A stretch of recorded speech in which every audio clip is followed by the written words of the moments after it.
Epstein से संबंधित फाइलें: Mohammad bin Salman, pop John Paul द्वितीय, आईडीएफ स्वेटर, मसाज मैनुअल और अन्य संवेदनशील तस्वीरें। जी हाँ, आप आपने जो सुना एकदम सही सुना है। तो देखिए, आज हम बताने वाले हैं कि ये संवेदनशील जो छवियाँ हैं, ये चेतावनी। कम कपड़ों में महिलाओं की ये तस्वीरें कई अन्य तस्वीरों के साथ न्याय विभाग द्वारा संघीय जांच के दौरान जांचे गए सबूतों के हिस्से में के रूप में जारी की गई थी। जी हाँ, मसाज मैनुअल की बात करें तो मसाज फॉर डमीज नाम की एक किताब, ऐसा लगता है कि ये किताब मसाज को सामान्य बनाने की कोशिश करती है। ये चिकित्सीय से लेकर गैर चिकित्सीय तक की बातें करती है। इसमें कुछ अंश इस प्रकार है: होमवर्क पूरा करने वाले बच्चों को इनाम के तौर पर मसाज दें। अध्याय 19, प्रेमी का स्पर्श, मसाज और अंतरंगता। जी हाँ, ऐसा कुछ है। उसी के साथ जो ये बिन क्लिंटन की प्रसिद्ध तेल चित्रकला, जी हाँ, इसके बारे में भी इसमें बताया गया है। यानी कि ये मशहूर ऑयल पेंटिंग पार्सिंग बिल 2019 में खोजी गई थी। पेट्रियना रोयन क्लाइड ने इस कलाकृति को 2012 में बनाया था, जो जेरेफ एप्स्टीन की मृत्यु के बाद उनके घर में मिली थी। ये आईडीएफ स्वेटशर्ट दिखाई दे रही है। ये आईडीएफ स्वेटशर्ट एप्स्टीन की अलमारी में थी। एप्स्टीन के खुफिया एजेंसियों के से संबंधों को लेकर अटकलें लगाई जा रही थी। इनमें अभिजात वर्ग तक उनकी पहुंच और घिस लेन मैक्सवेल से उनका संबंध शामिल था, जिनके पिता रॉबर्ट मैक्सवेल के बारे में आरोप था कि उनके इजरायली खुफिया एजेंसियों से संबंध थे। हालांकि न्याय विभाग की जांच में इनसे कोई भी अटकलें पुष्टियां साबित नहीं हुई है। अब pope John Paul, Donald Trump, Mohammed bin Salman, इन तस्वीरों से किसी भी प्रकार की गड़बड़ी का संकेत नहीं मिलता है, लेकिन घर में पॉप जॉन पॉल द्वितीय, डोनाल्ड ट्रंप और सऊदी अरब के crown Prince Mohammad bin Salman की तस्वीरें मौजूद थी। उसी के साथ वेशभूषा और अन्य वस्तुओं की बात करें तो स्कूली बच्चों के परिधान और कपड़े, एक नर्स, इरोटिका यूनिवर्सलिस नामक पुस्तक और कुछ व्यक्तिगत सामान। एरोटिका यूनिवर्सलिस पुस्तक इतिहास की उन कलाकृतियों का संग्रह है जिन्हें वर्जित विषय होने के कारण प्रतिबंधित कर दिया गया था।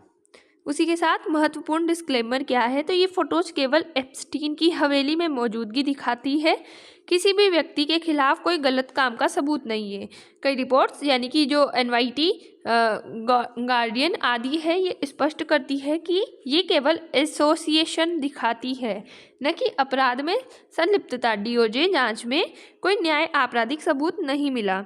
मध्य पूर्व भू राजनीति, जो एमबीएस की फोटो से सऊदी अरब की वैश्विक छवि पर असर पड़ा है, वो एमबीएस पर पहले से जमाल खशोगी की हत्या के आरोप है। ये नई चर्चा जो गाजा युद्ध है उसमें सऊदी की चुप्पी या इजराइल से संबंध है, जो कि अब्राहम समझौते के तहत हुई थी, उससे जोड़कर देखी जा रही है। सोशल मीडिया पर आलोचना हो रही है कि सऊदी शासकों का इजराइल मोसाद से समझौता जैसे कि थ्योरियां।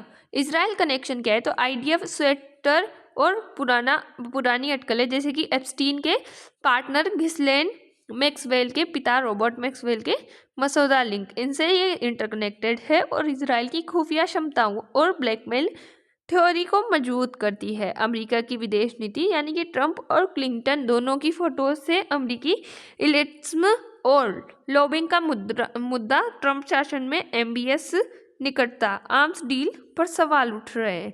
पावर और रिश्तों का गलत इस्तेमाल यहाँ देखने को मिलता है, यानी कि एप्स्टीन जैसे अमीर और ताकतवर लोग बड़े बड़े नेताओं, राजनेताओं, उद्योगपतियों से दोस्ती बनाते हैं।